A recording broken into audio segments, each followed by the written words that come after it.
জানতে চাই যে সাইনোসাইটিস নামক যে ব্যাধি, এটা থেকে কি কি সিমটম আসতে পারে এবং শুধু আসতে পারে না, সেটা আমাদের প্রত্যেক দিনের জীবনে, লাইফস্টাইলে কি এফেক্ট ফেলতে পারে?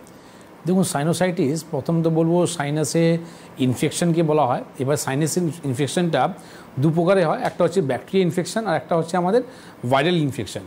এবার এই ইনফেকশন যখন হয় তখন কি হয়, আমাদের যে নিঃশ্বাসের নলিটা রয়েছে সেখানে ইনফ্লামেশন হয়ে যায়, মানে আমরা নিঃশ্বাস ভালোভাবে নিতে পারি না, যে কারণের জন্য কি হয় ওখানে মিউকাস হোল্ড হয়, আর যে কারণের জন্য আমাদের কিন্তু মাথা যন্ত্রণাটা হতে চালু হয়।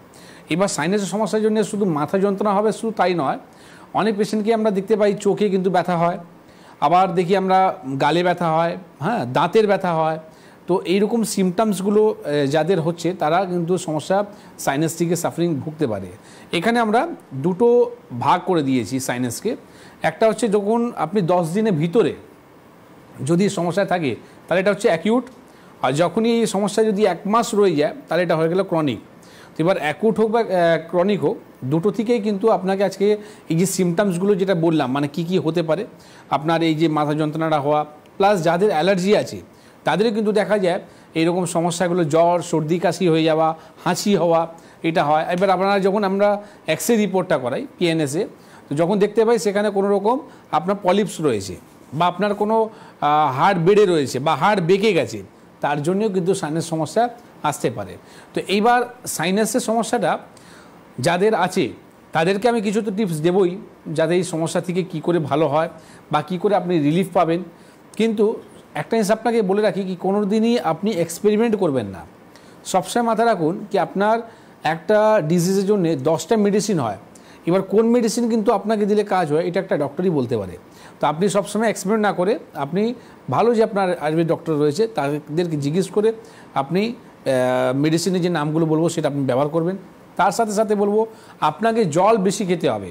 এবার আপনি বলবেন কি আমার সাইনাস রয়েছে, আমি জল বেশি কেন খাবো? দেখুন, জলের এখানে ভূমিকা কি রয়েছে, আপনার জল যখন আপনি বেশি খাবেন তাহলে কী হবে, আপনার যে মিউকাসটা রয়েছে সেটা তরল হয়ে যায়, আর তরল হওয়ার পর কী হয়, আপনার নিঃশ্বাসটা নিতে আপনার সুবিধা হয়।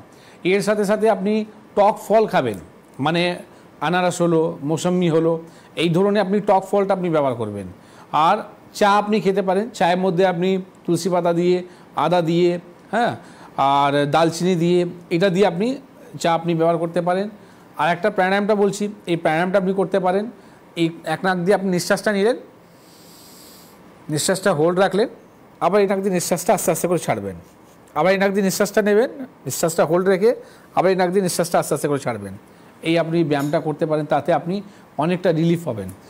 আর সাইনাসের সমস্যার জন্যে আমাদের যে আয়ুর্বেদ যে ট্রিটমেন্টটা রয়েছে, যেখানে নস্য একটা পার্ট রয়েছে, নস্যর মধ্যে আমরা কী দিই, অনু তেল রয়েছে, সরবিন্দু তেল আছে, বাদাম তেল আছে। তো এই 3টে তেল যখন কম্বিনেশন করে যখন আপনি ব্যবহার করবেন, তাতেও কিন্তু আপনি সাইনাসের সমস্যা থেকে আপনি রিলিফ পেতে পারেন। এর সাথে সাথে আপনি একটা কাজ করতে পারেন বাড়িতেই, যেটা হচ্ছে আপনি বড় একটা গামলা নেবেন, বড় গামলাতে আপনি কি করবেন, গরম জল করবেন, তার মধ্যে যদি বাড়িতে কোনো যদি বাম থাকে সেই বামটা ফেলে আর একটা চাদর দিয়ে বা টওয়েল দিয়ে আপনি নিজে ঢেকে সেই ভাপটা নেবেন, ঠিক আছে? এটা আপনার সাইনাসের জন্য খুব ভালো কিন্তু বেনিফিট হয়। তো যখনই এইরকম সিমটমসগুলো দেখতে পাচ্ছেন, আপনি একটা সিম্পল এক্স রে রিপোর্টটা করান পিএনএসে, সেখানে আপনি দেখতে পারবেন কি আপনি সাইনাসের সমস্যা নিয়ে ভুগছেন। যেটা বললাম, যদি 10 দিনের ভিতরে থাকে তাহলে এটা অ্যাকিউট আছে, যদি 1 মাস হয়ে যায় তাহলে কিন্তু ক্রনিক হয়ে যায়। এবার মাথা যন্ত্রণার জন্যে সাইনাস থেকে তো হয়, কিন্তু এর সাথে সাথে অনেক রকম কারণ আছে, মাইগ্রেনের সমস্যা বা গ্যাসের সমস্যা, এই সব কারণের জন্যও কিন্তু আমাদের মাথা যন্ত্রণাটা হতে পারে। তো আজকে পার্টিকুলার দেখুন, এই যে মাথা যন্ত্রণা হওয়া, আমরা যে পেন কিলারটা খাই, এগুলো না করে প্রথম ডায়াগনোসিস করুন কি আপনার মাথা যন্ত্রণা কেন হচ্ছে, বা এর সিমটমসগুলো কী কী হয়, বা এর সাথে আমরা কি করলে এই সমস্যা থেকে বেরোতে পারবো। এটা যদি আপনি না করেন তাহলে আগামী দিন আস্তে আস্তে করে দেখবেন আপনার শরীর কিন্তু খারাপ হতে চালু হয়ে যায়। ডাক্তারবাবু, একটা কথা আপনি